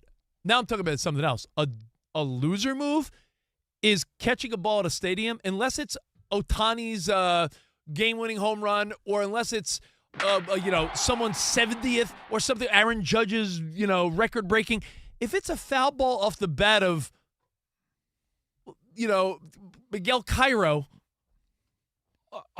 You really want that ball? Are you proud of yourself? What are you going to do with it? It's a baseball. I just told you I'm going to keep it in my chonies drawer. Buy one at Dick's Sporting Goods. Touch it for good luck every day. Yeah, but what are you going to do? You going to show it to someone? Yeah, you know what? You want to know something weird and What are you random? going to do with it? I'll show you something What today. are you- I have a baseball in my sock drawer right now. I don't know who gave it to me, but I keep it there. So I'll replace that one. Your 27th Little League home Yeah, run I ball. think it might be my 27th and final home run in Little League. But the question I have a baseball in my sock drawer, and I'll No. add this one to that. Can I tell you how you display it? You take the freeze frame of him catching it on TV. You print that out. You put it behind the display in a glass case. And the ball is sitting on a little stand. And then so Steve's picture of him catching it, it's like, oh, there's the association right there. But, Now you're talking. But I was Sam. When you really think about it, it's not signed. It's just a baseball. What a loser you'd have to be not to give it to a little kid next to you. Even a home run? Even a home run. Nah, so you're big But what do you- dreaming. Rich, what if it was a monumental home I run? just said that. I said if it was something that would be valuable, if it Home was run's like a home run. if it was like Otani's But 50th, you wouldn't feel bad if there was a little kid giving you puppy eyes Hey, next to you for Danny- something like that? Danny, if this is something that could be worth hundreds of thousands of dollars with Steiner Sports or something, yeah, I worry about my family. But I said if this is a foul ball or a home run off the bat of Michael Confardo, I'm know what I'm doing? I'm saying, hey, little kid, here, it means more to you. What a loser you'd be. It's a baseball. Grow up. I bring this up because last night, or it might have been the night before. Hey, bro, agree to disagree. You're the greatest guy. I'm keeping that You're one. a weenus. Yeah, bro, one? You're making a big deal like I'm the worst guy ever. I haven't heard that in years. Yeah. Hey, You should be the lead singer of the band, Weenus. why don't you Put that on your mixtape. Isn't that the elbow right here? Why don't you touch my weenus? Oh, There you yeah, go. it is. Yeah. You know, why don't you go ahead, touch it? But you know what? I want to make it very clear because Rich is making me out to be a bad guy. One ball for my childhood dream. I'm the worst guy ever. Rich, you're the best. Ooh. So there you go. All right, there's a guy last night, or the night before. I don't need you to play stat point back. Rich, it was 2 nights ago. It happened to hit my algorithm. And this guy, I don't think you could be more embarrassed than this guy. Some slob at the game. Oh. The ball bounces in front of a brother and a sister, 2 little kids with their baseball gloves on. They're all pumped up. They reach down for the ball, and some slob runs over to their section and pulls it away from them. Pulls it. Now that's the difference. That's why I don't want to get mixed up with losers like this guy. Jerk ass! I never said I'd steal it from a kid. Man, there's that the commentators. I think they sent, you know how every team has their like in stands man or woman that's like the on-field reporter. The on-field reporter, I think his name is Ryan. They sent him up there to give those kid a ball, and they made a crappy moment like a nice It moment. was a good PR. It was a good moment. PR, nice little moment. But the reality is, like, if you're doing that, like, you're the lowest form of weenus. Loser to the highest regard. To pull a ball away from a kid at a game, you should be banned from ever seeing a woman in your life. Like, God, the biggest ick for all women of all time. You might be the biggest loser that ever was. You know that and show, you're The caught Biggest on Loser? camera. That should be you. Yeah, this might be the worst look. You know, there was one from the Mets game a while back, Rich, that we were talking about earlier too, about this bearded guy steals one from the old guy. Like, that's pathetic. There was an old guy, bro. probably like one of the few remaining World War II veterans, and then some dude rips the ball from him. I think that's worse because that guy's towards the end of his life, and maybe he's like Covino, and he never touched a foul ball ever. Finally, my moment. Yeah, at least the little kid has his whole life. The little kid has his whole life in front of him and a lot more MLB games to attend. They're both losers, in my opinion. It's the same mentality of like people fighting over TVs on Black Friday, like that type of mentality. Like you're fighting over a baseball. Even worse, you're stealing it from an old guy or a little kid. Like you should be embarrassed. It's like That is people. the worst. It's like people trying to push a kid away in an autograph opportunity. Yeah, gross. Imagine, really is. imagine what you must think if you're an athlete. Let's say you are Benny Barrels, Ben Arroz, Ben or Rice, Aaron dude. Judge, or Giancarlo. See, I'm even giving your Yankees props. Let's say there's Yankees that are signing autographs for some kiddos down by the field, right? Mm-hmm. Imagine if your little nephew, Jamesy boy, James, runs down there with his Yankees hat on. He's like, "Hey, Uncle Steve, look, it's Aaron Judge." And some like Guido from Jersey pushes your nephew out of the way. "Hey, Aaron Judge!" Why, like, oh, God. Yeah. This Read the room. This is like the time Brenda and I saw a couple at Disneyland pushing little kids out of the way to get a autograph, not a picture. They did get pictures too with Daisy Duck. Is that Donald's girlfriend? That's quacktastic. Yeah, that's what this reminds me. And like we were looking and we thought, well, they're in a hurry to get their kids, a picture, a photo op. And then you're like, oh, no kids. Then we realized they're not here with kids. What a bunch of losers. Yo, the question is, like, who's the bigger loser there? The Disney person that takes that photo op over a kid, or the guy who stole the ball from the kids yesterday? I'm not a hater of Disney adults if they like theme parks, but the Disney adults that like collect pins and autographs and stuff, I'm like, I don't know. I hope I'm not upsetting anyone, but I don't want to hang with you. Is there, and I'm just saying this for conversation's sake, is there a benefit of the doubt, like where this guy just read it wrong? Because he looks so happy. I'm watching it now. And, he is happy in the moment. He holds it up like he's proud. Like, if he was waiting his whole life, would any backstory justify his actions here? No. What if the guy was like, I'm going to be dead from some disease in 10 days. It's mine. And then we all feel bad about how we judged him. What if it was like, what if like he never got loving in his life, right? And he told this girl, I'm going to the game tonight. She's like, oh, yeah?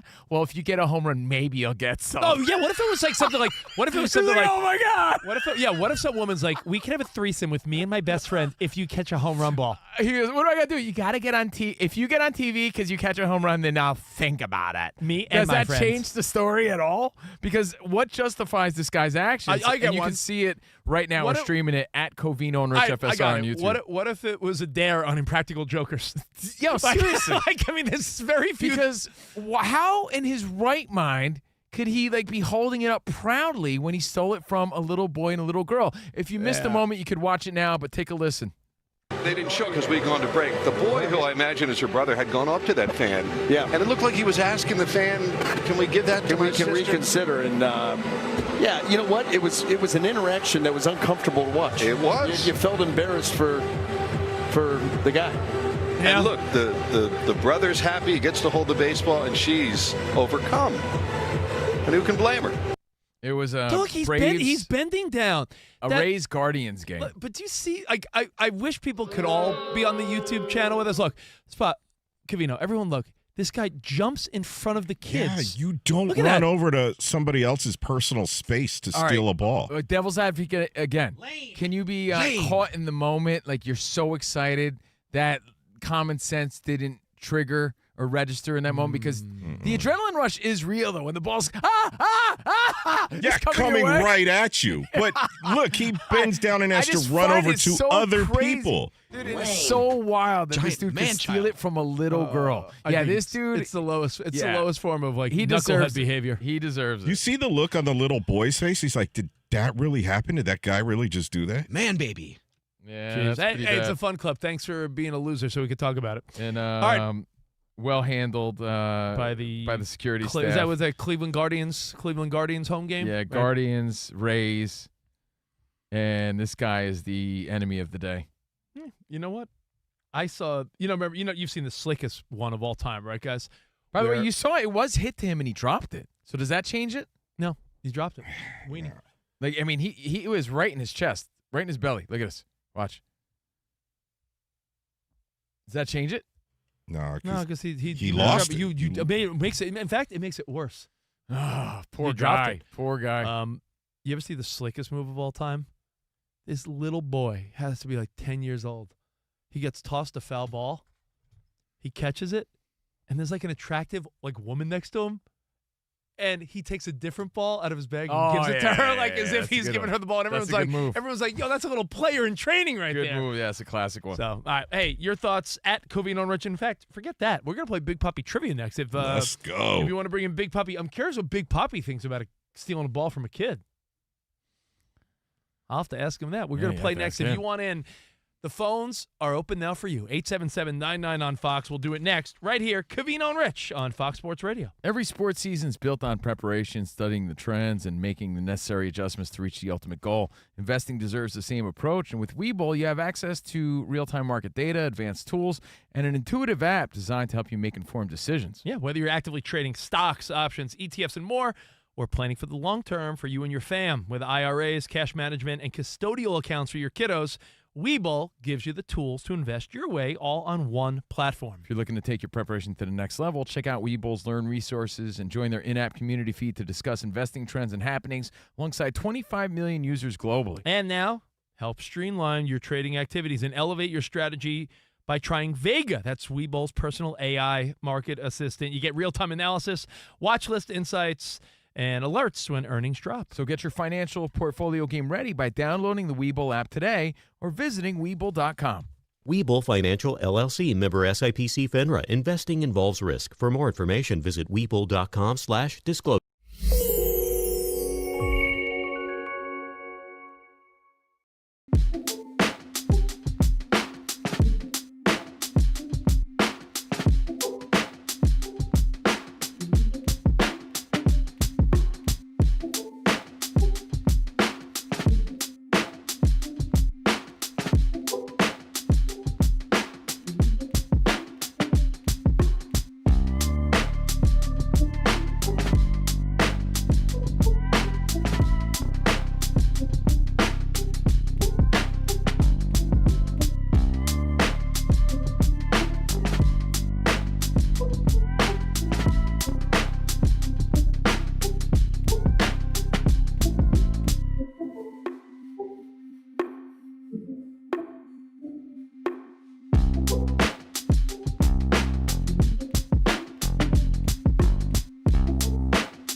There's a story that continues to grow, and it gets juicier and even more salacious all over social media today and in the New York Post. It involves a Patriots coach and a reporter.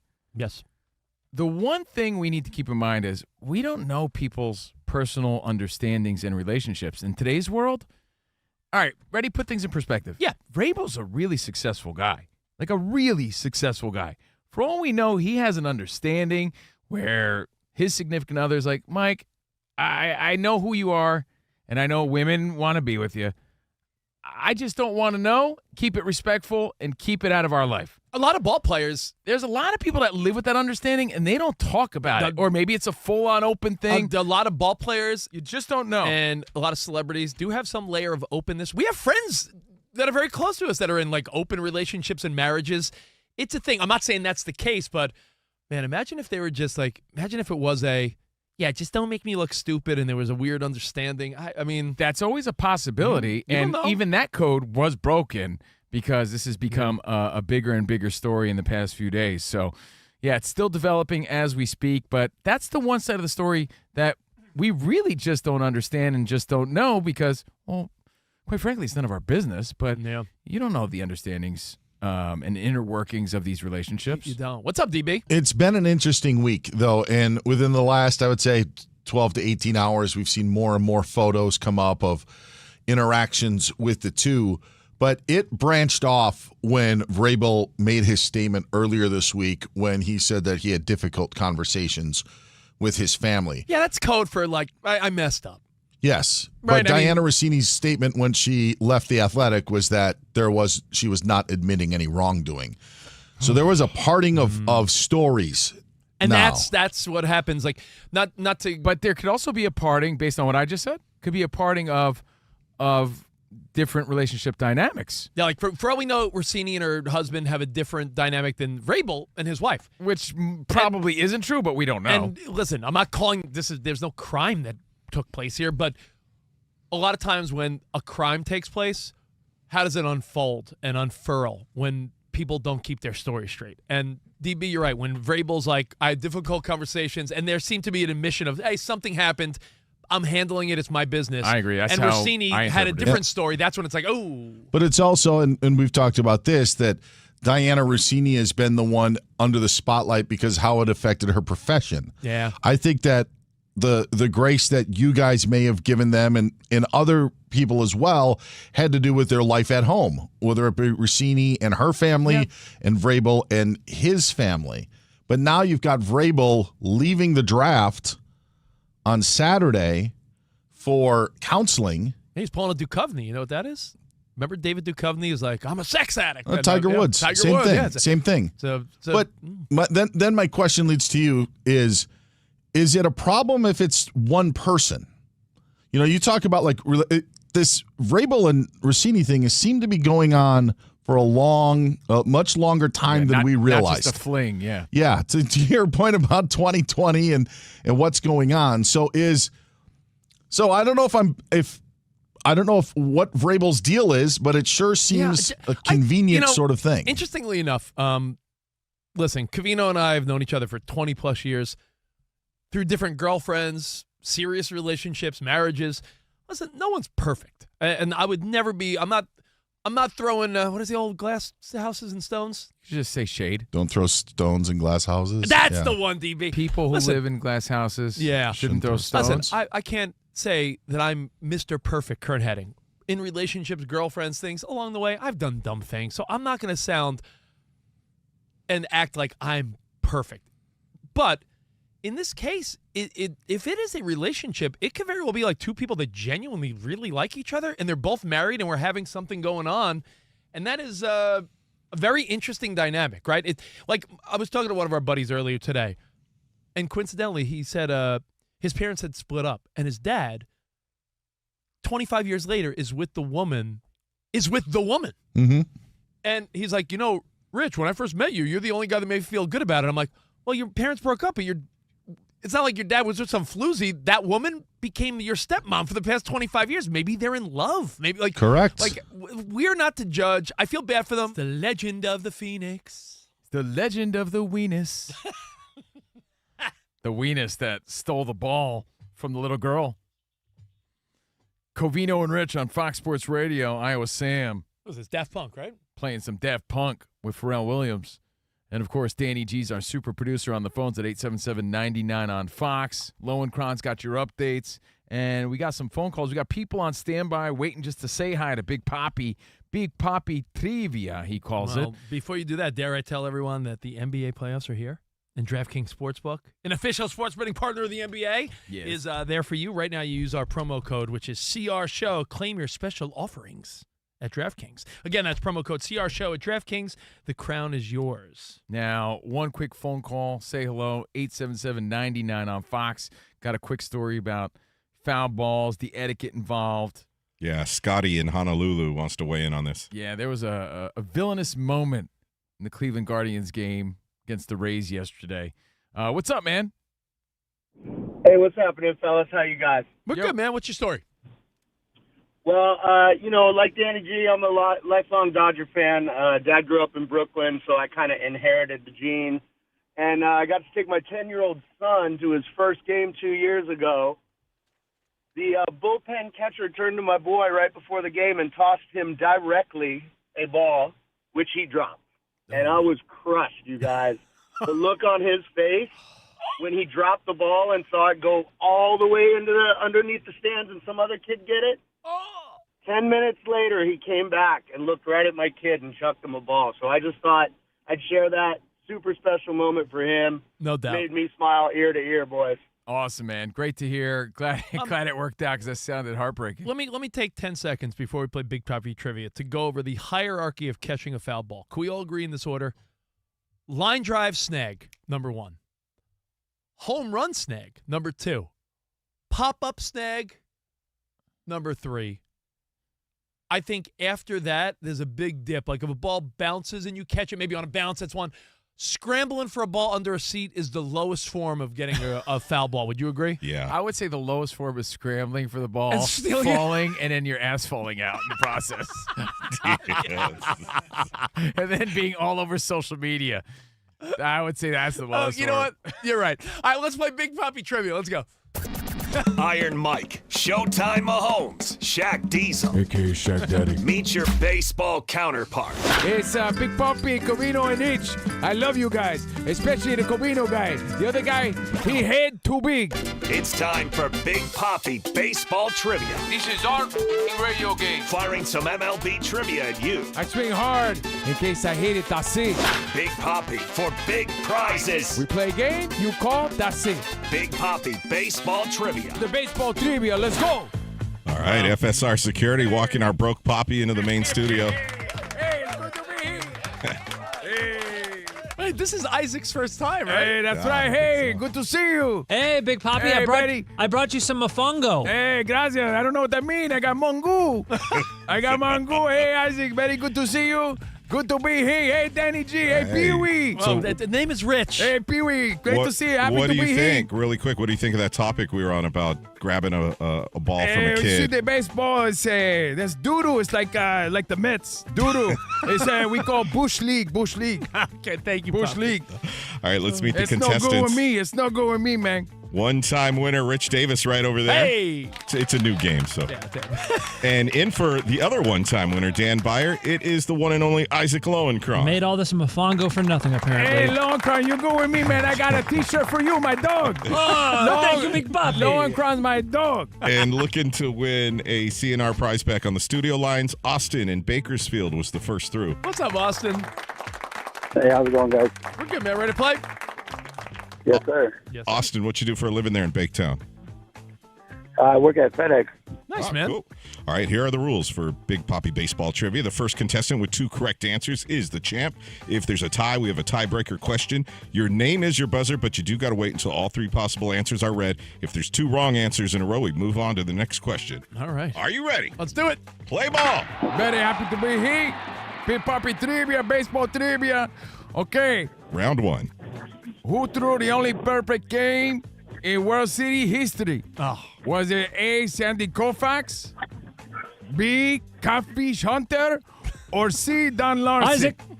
Isaac. Hey, Lowenkron, you Don got Larson, Game 5, 1956 World Series. Yeah. Attendance 64,519. That's Home how plate you- umpire Babe Hurley. Hey, dropping knowledge, papi. Yes. Lowenkron knows a little bit about baseball. Scaring me. All right, Isaac on the board. We go to round 2. Isaac, you like the champion or something like that. He came here to play, baby. Okay, speaking of the Fall Classic, how many umpires are used in a World Series game? How many umpires used in a World Series game? Okay, is it A, 6, B, 7, or C, 8? Rich. Austin. Hey, Pee-wee. Pee-wee said it first. Yeah, Rich got in there first. I am going to say 6. No. Hey, All right. that's no good with me, man. Austin for the steal. It's 8. 8? No, you're Hey. both losers. Why you gotta act like that, Papa? It's 7. 7, yeah. Can we go over this home plate umpire? First base line, third base line, Who's middle. the 7th? Middle of the infield, right field line, left field line. I think because they rotate one. Yeah, look, if you look it up. The 4 base umpires, left field, right field. I didn't know there was a 7th. Who is the 7th? What's the position of the 7th? Or is that like a video? It's Enrico alternate? The Palazzo. replay official. There you go. Yeah. That's it. That's it. That's All right. it. He got it. That's it. Okay. Okay, we move on. All right, we go to round 3. So far, Lowenkron on the board. Wait, hold on. The No. answer's 6. No, he's No, right. it's 7. Replay official. Yeah. Replay official is technically an umpire. Yes. Oh, that's. I get a point for that? You do? Oh, you guessed too many. He didn't get. He said sorry. 8. He said yeah, 8. He already Sorry. said 8. We both got it wrong. Both got it wrong. We both suck. We go to round 3. Okay. Okay, round 3. Big Papi Trivia, baseball trivia. What was I once quoted saying about heating? About Heating. I'm Hitting? Hitting or heating? The heating. I'm very good at heating. Okay. Okay. If you can hit the baby doll head with a broomstick, you can hit an inside gutter. B. Once I learned to keep my head still, I couldn't be stopped at the play. Or C. I watched Derek in the cage and laugh because he have a peewee bat. Derek. The Yankee lose. Right. Rich. Rich. I'm gonna go with A. Yes. Yeah, because if you're Hey, talking you're about my hitting, dog. You're my dog. If you're talking about hitting a doll head That's with right. a In broomstick, the Dominican Republic, we hit a doll head and we have cardboard gloves. All right, so Isaac and Rich both on the board. We go to round 4. All right, round 4, Big Papi Trivia. I could be him. Could you be him?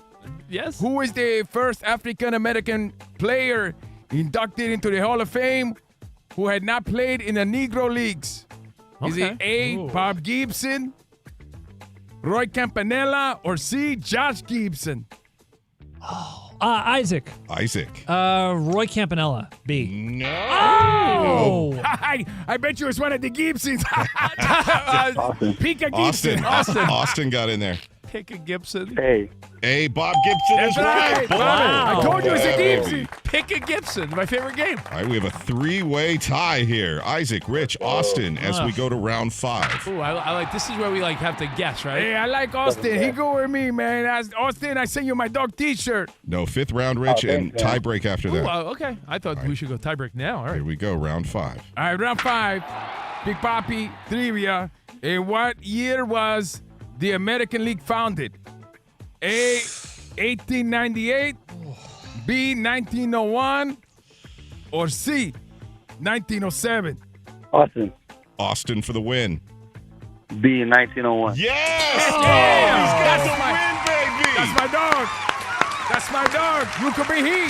Bakersfield, you are going to get mailed a CNR prize pack. Congratulations, Austin. Hey, Austin, you go with me, man.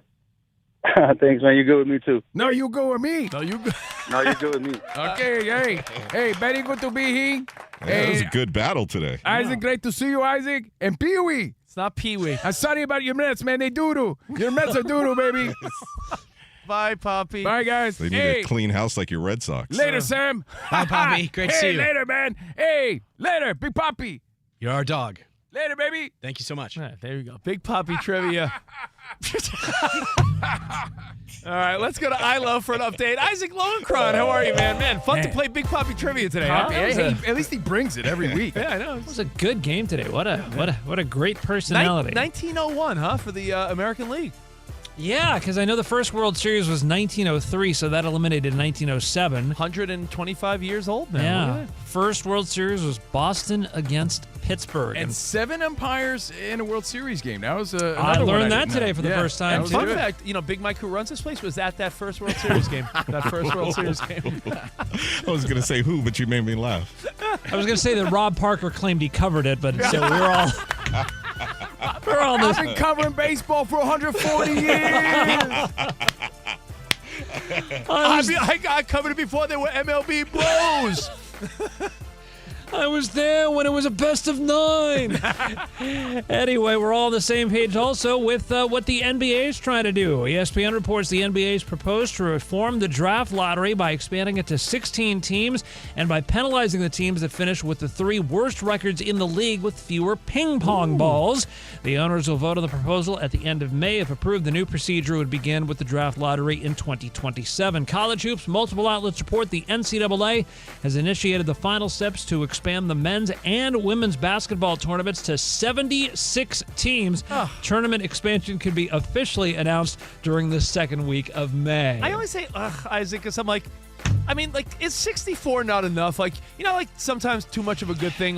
It's great now, right? The bracket's great now.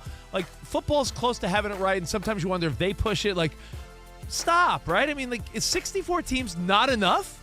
At some point, you jump the shark.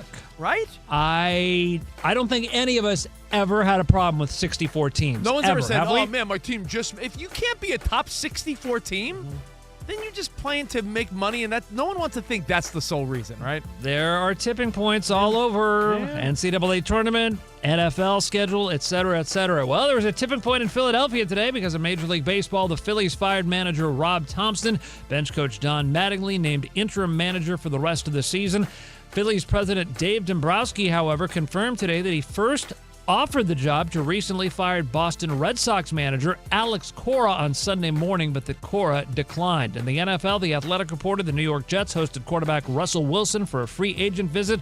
Baltimore Ravens signing undrafted free agent quarterback Diego Pavia. Guys, all yours. Hey, Thank you, Lowenkron. Mets and the Phillies with an equal amount of suck. Don't you feel like you wouldn't think that, though? I feel like the Phillies haven't got as much hate.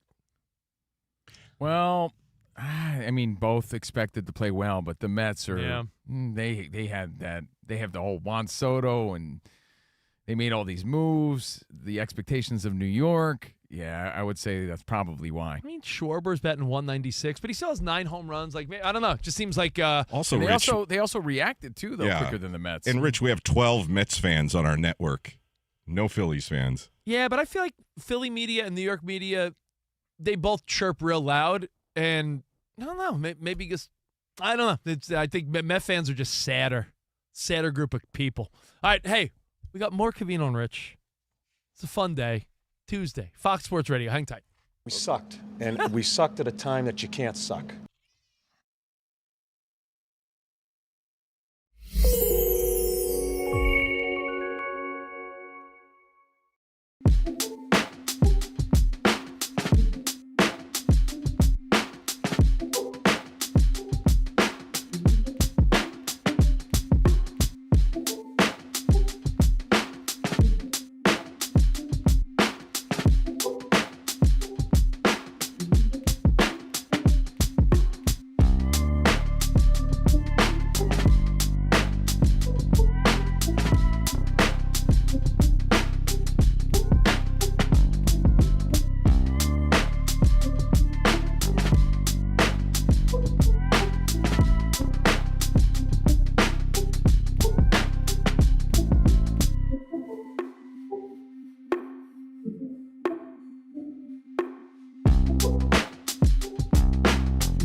If you guys remember, Devin Williams, who's on the Mets, who almost blew it again for Rich's team last night, he was on the Yankees last year. Yeah, and before that, he was very effective. One of the best arms out of the pen in the game when he was on the Brewers. But the story was, when he was on the Brewers, he was dominant until Pete Alonso shook his confidence.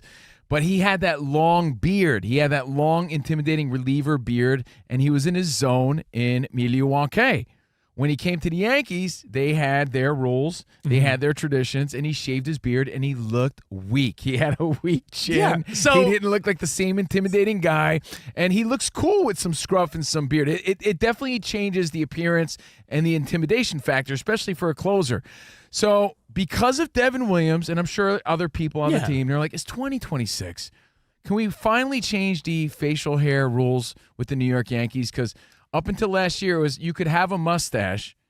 Those are the Mattingly rules, I guess. You could have a mustache, but you couldn't have the Guidry rules, but you couldn't have a beard. So they actually changed the rules last year for Devin Williams.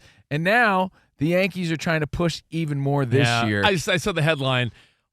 Yankees alternate road jerseys? Yeah. Players react to a possible new uniform. Now, let it be known. The story is that some of the star players went to the executives, upper management, and were like, yeah, we want to wear an alternate away jersey.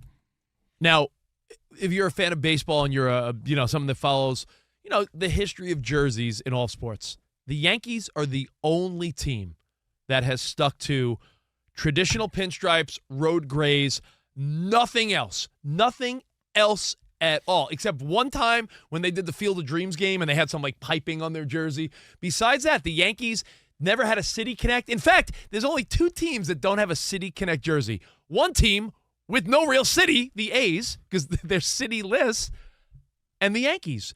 And this, tradition thing again, I think it gets in their way. The Cubs, the Red Sox, Rich, what is the Reds. I credit you. I know you probably got it from I don't know, one of your favorite shows, This Is Us or How I Met Your Mother, but sometimes tradition is making the same mistake over and over again, right? Sometimes you got to shake it up or shake it off. Who'd you get that from? Who'd you get that from? Scott Farrell? Yeah. Shake it up. Sometimes you got to listen here, Fox Sports Radio. Sometimes you just got to shake it. Ooh, shake it. Oh. Sometimes you got to shake it up and realize that it's 2026 and you got to mix things up and I don't know, and step into a new culture. They're not even trying to do anything crazy. The suggestion would be the Yankees, who, as you know, the pinstripes at home, that gray road jersey that just says It's New a York. drab, boring away jersey. Yeah. But again, it's tradition. It's tradition. Well, it's It's been the around since Yankees. Babe Ruth. It's been around for a long time, but they've slightly changed it. They were the Highlanders. Their old Yankee pinstripe, they were like a creamy yellow sort of color, right? So it's not like it was always exactly the same, but the pinstripes is what they're known for. Now, let's make this very clear. The story is the pinstripes stay. When they play at home, they're like, we're not trying to change that tradition. The pinstripes are classic. That's what we wear. Their request is to wear a variation, a different away jersey, and alternate it every once in a while. And there's speculation that the alternate jersey might be their practice jersey, that navy blue, just reversing the colors of the gray and that's blue. like such a baby step, right? Like, Yeah. Giancarlo, Big John, Big G said, "Yeah, I'd be a fan. I promise you, the world wouldn't spin off its axis if this happened." He goes, "A lot of people on the team would definitely be okay with this and want it for sure." There's a lot of tradition here. The most iconic jersey in sports, but that doesn't mean that every once in a while you can't change it up on the road. Hold on, though. The most iconic jersey in sports is not the away jersey. I'm sorry. It's the pinstripes. And there's so many people crying about it in the world of sports media. Even Michael Kay is like, come on. All these boneheads complaining about it. I got to ask you why. Because their question is, why? Well, why are you mad about it? I want to know why. They're on the team. Why are you mad? Before we go to Isaac for an update, let me just read two quick quotes. "It's always in our locker. We just look at it. We never wear them. Why not?" Referring to those navy blue practice jerseys. And then your boy Aaron Judge went on to even back it up. And when Judge is involved, that means he's the Capitan. He's the captain. Aaron Judge said, listen, this is the best quote. He said, "I think we'll always rock the pinstripes at home. No doubt. I don't think that'll change." But he goes, we do have a patch on our jersey. Star Insurance. When you have an insurance patch on your jersey, So it's he's okay to change it up when it's a money grab, right? My compromise is they're still going to wear the away grays. You wear them against AL teams away. And then when you play NL teams away, wear the Celtics about to tip off, huh?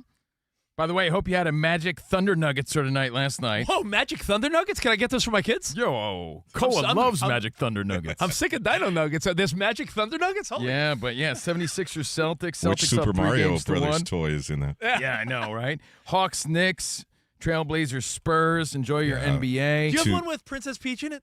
Two teams are fighting for their lives tonight, the Sixers and the Blazers. Well, those are two series that should be wrapped up sooner than later. I think the one interesting one, Danny, besides Knicks Hawks, which is that's going to be that may go 7, right? I think the one is can the 1 seed Pistons battle back down 3-1? Like that was unexpected, and you called it. Not to pat you on the back, we're not the type of show that's like told you so. But Danny's like, yo, Cade Cunningham doesn't have a strong number 2. I said strong number 2, and you were saying they play good defense or a good team, but you said you weren't expecting them to really be that dominant in the postseason. That's why there's been rumors floating around about them. Anybody would love getting Giannis, but especially Detroit. And the question is, would Detroit, they want him, but would Giannis want to go to Detroit? Yeah, interesting. So fired up. You got plans. Enjoy your basketball. I have a football question for you, but we got to wrap it up. It's getting late early. We're live from the Fox Sports Radio studio. For over 40 years, Tire Rack has been helping customers find the right tires for how, what, and where they drive. Shipped fast and free, backed by free road hazard protection with convenient installation options like mobile tire installation. TireRack.com, the way tire buying should be. And facing production swings or a tough skills gap, Workforce Solutions from Express Employment Pros makes hiring easier. Find your local office and see Express and how they can help you hire smarter and faster. Visit expresspros.com today. Quick reminder, tomorrow, Sammy Sweetheart will be giving us midweek major. Dude, it's going to be very efficient this wait. time around. I can't wait. And Big Mike, who runs this place, he's going to give you his take. Because we do Big Mike, who runs his take. I'm sorry, I'm laughing. I'm looking at our Instagram page. We posted a clip about Paige Beckers and AZ Fudd and their relationship and how they addressed it. And, like, if you put it out there, should people be able to ask you? And it's just so funny how right out the gate, some WNBA, like, feminist type of fan went at Covino. And then I love how Covino takes the bait and he goes back and forth. You can't resist, can you? Because it's not from a judgmental place. It's a business question. It's a fair question for anyone to ask. Would you risk millions of dollars on someone if they were in relations together to work for your company? Someone It's wrote. like someone people wrote. Someone wrote. don't use logic. Someone wrote 2 grown-ass men speaking on S they don't know, you're loud and wrong. And I'm like, I was counting down the seconds. I'm like, Covino is going to respond in 3, 2. Oh, there it is. So, hey, leave comments. I told her to beat it. Leave comments. Have some fun with us. Instagram, Twitter, TikTok, at Covino and Rich, right? So, get this. We've been talking about WNBA on this show for years. I know, right? WNBA player. I told you. Acting Chipotle like worker. I don't know. I told you last week I thought the Dallas Wings was a restaurant until they drafted AZ Fudd. So, not a lot of buzz about the third round of the NFL draft pick, even though, people are tuned in. It's a big moment. Yeah. But there was a story that sort of went under the radar. And there's this guy from Penn State, quarterback from Penn State, Drew Aller, who grew up a Browns fan. So his whole life, 20 years, season ticket holder. His family were Browns fans. This kid was all about the Browns. God bless him. It wasn't bound to happen, and out of nowhere, he's drafted by, get this, the Pittsburgh Steelers. And what's funny about it is he's he's rooted against them his whole life, like despised them his whole life. But it's not even, you see everyone there like real excited, like, and the pick, Drew Aller for the Pittsburgh Steelers. And he sort of reluctantly refuses to put the hat on. And his mom and dad are like, it's okay. It's in his DNA to hate this. That's like a Yankees fan. But even me, I was thinking about that, right? It's like, you still want to make the league. You want to be in the club. You want to fulfill your dream. Dude. It's like if I was drafted by the Red Sox. Yeah, isn't there a pitcher for the Red Sox who was a Yankee fan and he gets all this online hate? People, Cam Schlittler. There you go. He's like enemy number one. He now says, F you Boston idiots, I'm a Yankee. Like, I do think you're proud in that moment. You do it for your family, and you're like, hey, I guess I'm a Red Sox now. Even though your childhood dreams were with the Yankees. I am so surprised by this dude's reaction. He doesn't put the hat on. It's an immature reaction. It's wild. But it's not understandable. It's the one hat out of the 32 he did not want to put on. It was against his DNA. Yeah. Like he couldn't do it. It doesn't bro. matter. It's fools. It's like Fonzie admitting he was wrong. Rich, it's like Shaq putting on a Celtics jersey. It's I know, funny, Danny, dude. but he played for them. I'm saying, like, as a fan, right? I'm a diehard Niners fan. I love the 49ers. I care way too much about that stupid team. But if Ben grows up to be a big dude, my wife has uncles that are like 6'5", so I cross my fingers every night. What if Ben gets drafted in the NFL? They choose Ben. Seattle Seahawks. All of a sudden, I'm the biggest Seahawks fan. It's my kid. Fandom takes like such a drastic backseat to your kid. It's wild to see, though. If my son was drafted by the Yankees, I'd put on pinstripes immediately and kick the Mets to the curb. It's my kid. Hey, Drew Aller, we're here to say it's okay to put the Steelers hat on, wear it with pride. Oh, I love it. And, hey, you never know what's going to happen with Pittsburgh, even though they're saying that Aaron Rodgers is most likely the guy. But I also want to give props to the shot clock and Justin Morelli because not a lot of people covered this story. It was in the third round, and he brought it to my attention. And it's pretty wild to see because all his friends and family, they're proud of him, but he doesn't know what to do in that moment. Imagine your childhood dream comes down to that moment, and it's the one team you didn't want. It's a really interesting situation. Lean into it, buddy. Congratulations. I'm trying to find the guy. I'll never think of it because, when you're looking for something on social media, what's the theory? You can't find it? Yeah, I don't know the name of the theory. There's a guy who's such a diehard dumb Mets fan. There was a story during a Mets broadcast where his son plays for another team. He watches the Mets game and then goes back and watches his son's highlights on the other team. Yeah, that was a classic story for sure. Why, watch your kid. Watch your kid. All right, we'll see you guys mañana. Have a great Taco Tuesday. Enjoy your NBA playoffs. Arrivederci, baby. See you in the promised land. Goodbye, everybody.